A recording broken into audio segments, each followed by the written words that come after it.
Assalamu Walaikum. Hello friends, how are you? Welcome back to my another video. In In this this video, I am going to show you how to change page border in Microsoft Excel. Let's get started. At first, you have to open your Excel workbook.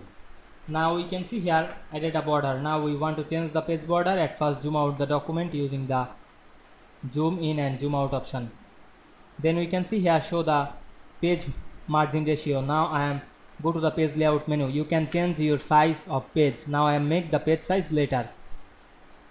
Then select the border area and go back the home menu. Choose the border drop down menu. Select no border firstly. Then we select the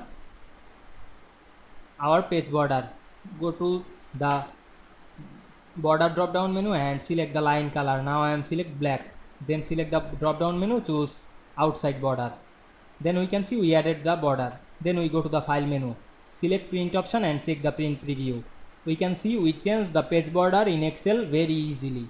I hope you enjoyed my video. please like, comment, share and subscribe my channel. Thanks for watching.